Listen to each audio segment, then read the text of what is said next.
윤성호 목사님의 나는 이렇게 전도한다를 통해서 지금 당장 행복해지는 법 알려드릴게요. 1978년 나 이명화는 수원중앙침례교회에서 김장환 목사님의 주례로 결혼했다. 남편 임태성은 고등학교 시절 학생회장까지 맡을 만큼 독실하게 하나님을 믿었다. 그러나 대학 입시에 실패하여 재수하는 동안 공부로 인한 스트레스를 핑계삼아 술, 담배를 하기 시작했다. 남편은 서울법대 합격하여 사법고시 공부를 했지만 연속 3번 시험에 떨어졌다. 4번째 도전을 앞두고 나는 남편의 고시 합격을 위해 하나님께 매달리기로 결심하고 100일 새벽 기도를 작정하여 하루도 거르지 않았다. 100일 작정 기도가 거의 끝나가던 어느 날 개척교회 부흥집회에 참석해 부르짖어 기도하고 있는데 강사 목사님이 갑자기 강단에서 내려오시더니 내 머리에 손을 얹고 기도하셨다. 사랑하는 딸아, 내가 너의 새벽 기도에 응답하였노라. 나를 전혀 모르는 목사님이 그런 말씀을 하시며 안수해 주시자 나는 매우 놀랐고 정말 하나님께서 살아계시는구나 하는 생각이 들었다. 나는 너무나 기뻐 딸 찬미의 100일 때 선물로 받은 금반지를 팔아 벽시계가 없는 그 교회에 크고 좋은 시계를 헌물했다. 강사 목사님은 그 시계를 보시더니 이 시계의 치침, 분침, 초침이 돌아가는 순간순간마다 이 가정을 축복하여 주옵소서 기도해 주셨다.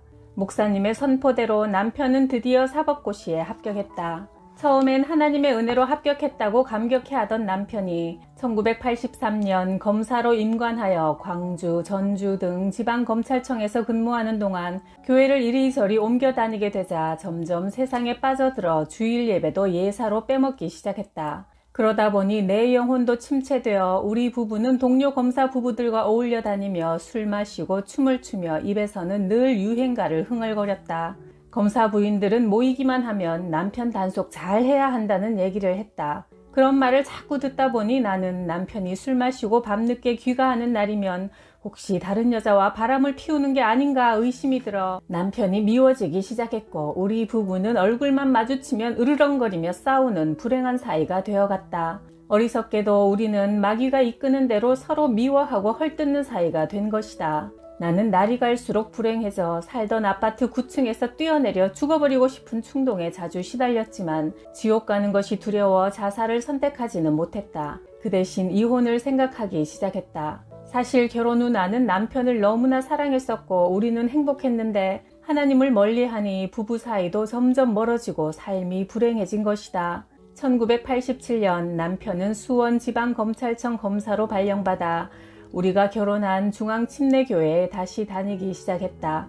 결혼 전 청년 때 우리가 성가대로 주일학교 교사로 즐겁게 헌신하던 기억들이 떠올랐고 하나님의 은혜로 검사가 되었는데도 그동안 하나님을 멀리한 채 어둡고 추한 삶을 살아온 것이 너무나 죄송하고 부끄러워 눈물이 쏟아졌다. 그때부터 나는 여선교 회원들과 함께 신방을 다니며 교회 일을 열심히 하게 되었다. 어느 날 어떤 집에 신방을 갔는데 귀신 들린 여자가 앉아 있었다. 눈은 툭 튀어나오고 얼굴은 시커멓고 머리는 산발을 하고 있는데 자세히 보니 내가 처녀 때부터 알던 사람이었다. 처녀 시절엔 아주 예쁘고 고운 사람이었는데 시집가서 나처럼 남편을 미워하고 시어머니까지 미워하면서 괴로운 삶을 살다가 급기야 귀신이 들렸다고 주변 사람들이 말했다. 우리가 방에 막 들어서는 순간 그 여자는 우리 일행 가운데 한 사람을 가리키며 깔깔 웃더니 나 사실은 쟤한테 들어가려고 그랬다? 소리치는 게 아닌가. 그 말을 들으니 내가 그동안 하나님을 떠나 추하게 살아온 것도 저 귀신이 다 알고 있겠구나 하는 생각이 들어 무서워졌다.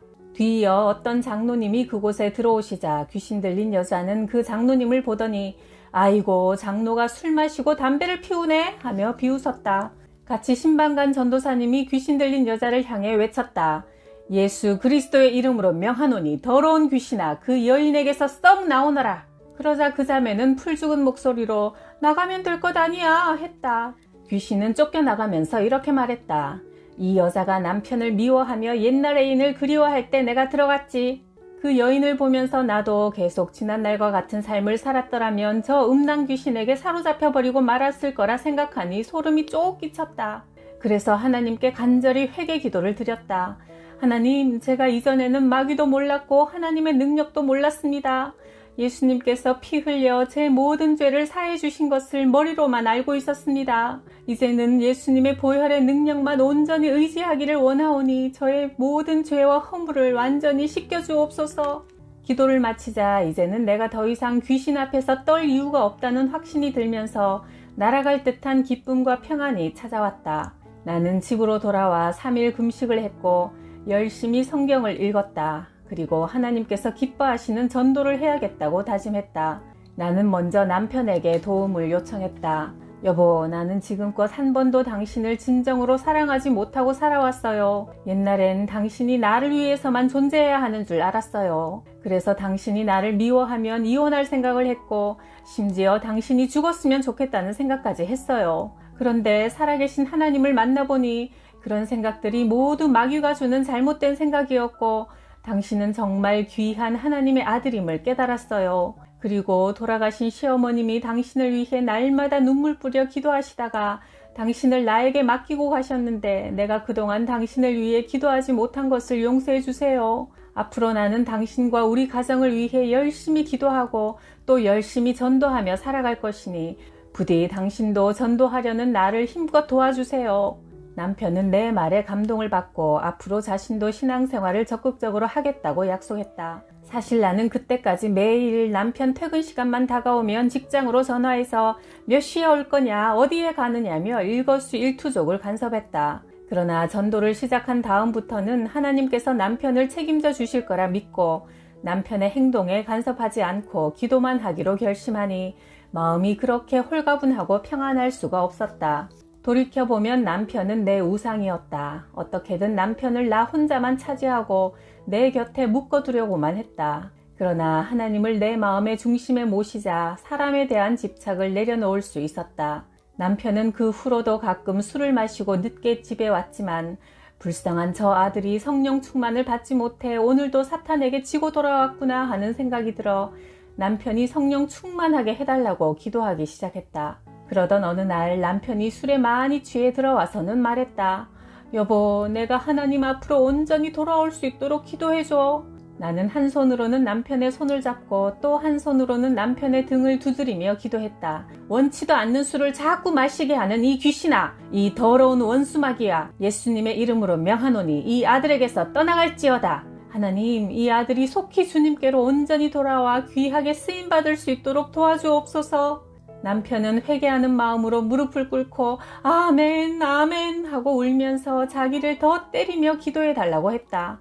남편은 절에서 고시 공부를 할 때 자주 귀신에게 가위 눌림을 당했고 결혼을 한 후에도 가끔 자다가 가위에 눌려 악! 비명을 지를 때가 있었다. 그때마다 내가 남편에게 평안을 달라고 기도하면 다시 아무 일 없었다는 듯 평안히 잠들곤 했다. 그때부터 남편은 나를 인정하며 말했다. 하나님께서 당신 기도를 잘 들어주시는 것 같아. 그 후 우리는 집에서 TV를 없애버리고 성경만 열심히 읽으며 새벽 기도를 다녔다. 1989년 10월에 내가 다니던 수원중앙침례교회에서 2만 명 초청 예수 큰잔치를 열기로 했다. 내가 남편에게 말했다. 여보, 당신이 왜 검사가 된 줄 아세요? 하나님께서 검사 직분을 영혼 구원하는 데 쓰시기 위해서예요. 수원지방검찰청에서 일하고 있던 남편에게 한의사 한 분이 피의자로 입건되어 왔다.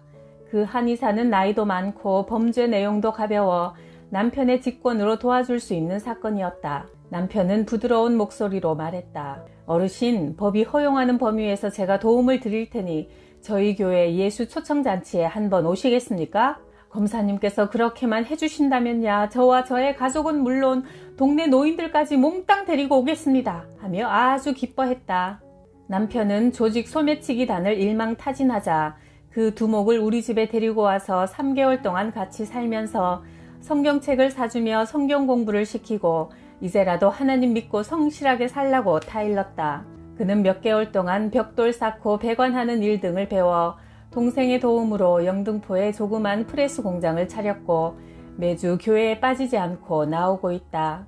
남편이 그렇게 검사라는 지위를 활용하여 전도하는 동안 나는 시장, 반상회, 공장 등을 돌아다니며 복음을 전했고 아파트 수위 아저씨, 야쿠르트 아줌마, 여러 친척들을 전도했다. 그리하여 우리 부부는 470명을 교회로 인도하여 전도왕이 되었다. 하루는 부산 신평로 교회에 다니는 어느 집사님이 불쌍한 암 환자를 전도하러 가자고 했다. 그 환자는 시집간 지 1년 만에 대장암에 걸려 회생불능 진단을 받고 친정으로 돌아와 투병 중이었다. 나는 그 젊은 여인이 너무 불쌍해 2달 동안 매일 찾아가 기도해주고 욕창으로 짓무른 몸도 정성껏 닦아주었다. 그녀가 임종을 맞기 직전 목사님을 모셔와 예배를 드리는데 옆에서 간호하고 있던 예수 안 믿는 그녀의 여동생이 갑자기 소리쳤다. 어머나, 언니를 데리러 지금 하늘에서 황금마차가 내려오고 있어요. 환자는 편안한 상태에서 신앙 고백을 하며 운명했고 그 동생은 그날부터 하나님을 믿게 되어 얼마 후 교회 청년회장과 결혼했다. 그날 함께 있던 환자의 형부는 본래 일수놀이를 하며 술만 마시면 살림살이를 다 때려 부숴야 직성이 풀리는 사람이었다. 그런데 처제의 임종을 보더니 정말 하나님이 살아계시는 것 같네요. 저도 한번 하나님을 믿어보겠습니다 했다. 교회에 처음으로 나온 뒤 날마다 나와 함께 철야 기도를 시작했다. 밤 늦게까지 기도하다가 새벽녘에 잠깐 의자에 누워 눈을 붙였다. 그러더니 얼마 후 자신이 하고 있는 일수놀이가 하나님께서 기뻐하시지 않는 일이라며 직업을 바꾸게 해달라고 기도하기 시작했다. 하나님은 충현 기독교 서점을 운영하도록 허락하셨고 그는 돈 버는 일에 연연하지 않고 교회에서 총동원 전도잔치를 할 때는 40일간 과감하게 서점 문을 닫고는 특수 리어카를 제작해 설교 테이프를 싣고 다니며 전도했다. 그리하여 1000명을 교회로 인도했다. 어느 비 오는 날 내가 운전을 하고 가던 중 예쁘장하게 생긴 젊은 부인이 어린 딸과 함께 우산을 쓰고 택시를 기다리며 서 있는 것을 보자마자 전도해야겠다는 생각이 들어 그 앞에 차를 세웠다. 태워드릴 테니 타세요. 다행히 그 부인은 사양하지 않고 내 차에 탔다. 어디까지 가세요? 딸 영주가 수원중앙침례교회 유치원에 다니는데 데려다 주러 가는 길이에요. 어머, 저도 그 교회 다니는데 마침 잘 됐네요. 그런데 영주 엄마는 예수님 믿으세요? 아니요, 안 믿어요. 아니, 그렇게 예쁜 얼굴을 가지고 지옥에 갈 뻔했네요. 그 예쁜 얼굴로 천국 가셔야죠. 예수님이 우리 죄를 대신 지고 십자가에서 죽어주셨기 때문에 예수님을 구원자로 영접하면 하나님의 자녀가 되어 천국에 갈 수 있다고요. 예쁜 영주 엄마가 하나님의 딸이 되면 얼굴이 반짝반짝 더 빛나서 걸어다니는 보석처럼 될 테니 꼭 예수님 믿고 더 예뻐지세요.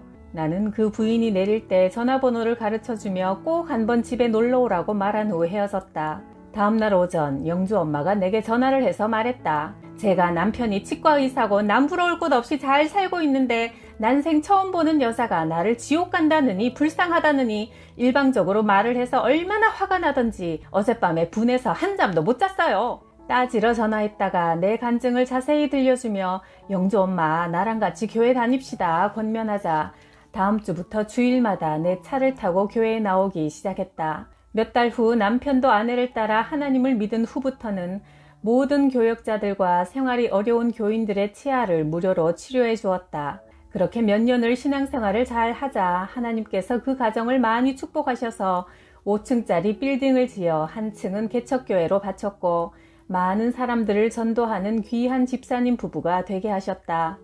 1992년 8월 남편은 서울지방검찰청으로 발령을 받아 우리는 서울 서초동으로 이사를 갔다. 어느 날 아파트 근처 슈퍼에 가는데 길가 자동차 안에 젊고 예쁜 부인이 앉아있는 것이 눈에 띄었다. 아유, 참 예쁘시네요. 제가 서울중앙침례교회 다니는데 우리 교회 한번 꼭 초대하고 싶네요. 교회 가자고요? 우리 엄마가 할렐루야 교회 권사인데 지금까지 저를 전도하지 못했어요. 그러니 제게 교회 가자는 말은 하지 마세요.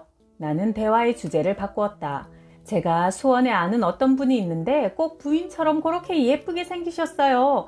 남편은 치과 의사고요. 그러자 그가 깜짝 놀라며 제 남편도 치과 의사고 수원에서 병원을 하는데요. 알고 보니 그녀의 남편 리안이 아빠는 수원에서 내가 전도한 영주 아빠의 후배였다. 나를 잡아 영주 가족과 함께 만나 복음을 전했고 그 후 리안이 가족은 교회에 열심히 다니며 새신자를 차에 태워 교회로 데려오기, 예배 후 식당 봉사 등을 앞장서서 해내고 있다. 2년 후 남편이 부산지방검찰청 검사로 발령받자 나는 하나님께 먼저 기도드렸다. 하나님, 이 우상 많은 도시 부산에서도 많은 영혼을 전도할 수 있도록 힘을 주세요. 그리고 새로 이사한 아파트에서 첫 번째 맞는 반상회에 참석했다. 내 옆에 앉은 분에게 예수님 믿으세요? 하고 묻자 그는 눈을 동그랗게 뜨더니 반상회까지 와서 전도하는 분은 처음 보네요. 저도 3년 전까지는 교회를 다녔어요. 그러나 지금은 안 다녀요. 남편과 미국에서 살다가 한국에 왔는데 한국에 온 뒤로 남편이 도박에 빠져 날마다 집에 들어오지도 않고 술만 마시는 거예요. 저도 이제는 견딜 수가 없어 이혼하려고 해요. 내가 권면했다. 자매님, 이제부터라도 다시 모든 것을 하나님께 맡기고 저와 함께 새벽기도에 나갑시다. 40일 동안 새벽기도를 해보고도 아무 변화가 없으면 그때 가서 이혼해도 늦지 않잖아요. 일단 저와 함께 기도를 해보자고요. 40일 작전기도가 끝날 무렵 그가 말했다. 집사님, 남편은 아직도 도박을 계속하고 술도 끊지 못하고 있지만 이번 작전기도를 통해 내가 분명하게 깨달은 것이 있어요. 돌이켜보니 고등학교 다닐 때 하나님께서 방언 은사까지 주셨는데 저는 그 하나님을 잊어버렸던 거예요. 결국 믿지 않는 남편과 결혼해서 오늘 같은 사태에 이르렀네요. 생각해보니 사실 그동안 저도 남편에게 잘한 게 하나도 없어요. 그러니 오늘의 상황은 남편의 잘못이라기보다 제가 하나님을 멀리하고 원망하고 불평하며 살아온 결과인 것 같아요. 이제 집사님 덕분에 하나님도 다시 만나게 되었으니 이혼하려던 결심을 포기하고 하나님께 남편을 변화시켜 달라고 기도할게요. 하나님은 40일 작정 새벽 기도를 통해 그의 마음을 변화시켜 주신 것이다. 그 후 그는 나와 함께 충영교회에 다니며 집사 직분을 받았고 지금은 서울로 이사를 해 남편과 함께 성실하게 신앙생활을 하고 있다. 남편이 고시 공부를 하던 시절 같은 절에서 공부하던 후배가 있었다. 그 부부를 집에 초대했다. 이제 우리도 서울로 왔으니 함께 교회를 다니자 하고 권유했더니 그 부부는 순순히 알았습니다 대답하면서 이렇게 말했다. 태성이 형님이 서울로 발령났다는 소식을 듣고 우리 부부는 드디어 올 것이 오고야 말았구나 싶었습니다. 이제는 꼼짝없이 교회 다니는 척이라도 해야겠구나 생각했지요. 다음 주부터 그 후배 부부는 우리 집에서 성경 공부를 시작했는데 하루는 요한복음 5장을 읽고는 말했다. 베데스다 연못가에 38년 된 병자가 바로 저네요. 지금 제 나이가 38세인데 38년 동안 하나님을 모르고 내 멋대로 살아왔으니 영락없는 38년 된 병자 아닙니까? 하더니 한참을 울었다. 그는 그날 요한복음을 읽다가 거듭남을 체험한 것이다. 나는 전도하러 나가기 전에 먼저 성경을 읽고 성령이 충만해질 때까지 기도했다. 주님, 오늘 내가 만나는 사람들마다 그 사람의 마음이 녹아져 활짝 열려서 하나님께로 연결되게 해주세요. 그리고 전도하러 나가면 성령님께서 내 입술에 적절한 말을 주셔서 성공적인 전도 활동이 되도록 도와주신다. 우리 부부가 이렇게 전도에 힘쓰면서 가정에 은혜가 넘치자 딸 찬미는 목사 사모가, 아들 찬영이는 목사님이 되겠다고 스스로 서원했다. 옛날 우리 부부가 세상적으로 살 때는 아들은 아빠의 대를 이어 검사가 되고 딸은 변호사가 되는 것이 우리 부부의 소망이었지만 아이들이 하나님의 은혜를 받아 스스로 모두 주의 종이 되겠다고 서원하는 것을 보고 하나님의 은혜에 더욱 감사드렸다. 나는 앞으로도 천국 가는 그날까지 시간과 정성과 물질과 마지막 남은 한 방울의 땀까지 모두 바쳐 예수님을 전하며 살 것이다. 그것이 가장 행복하기 때문이다.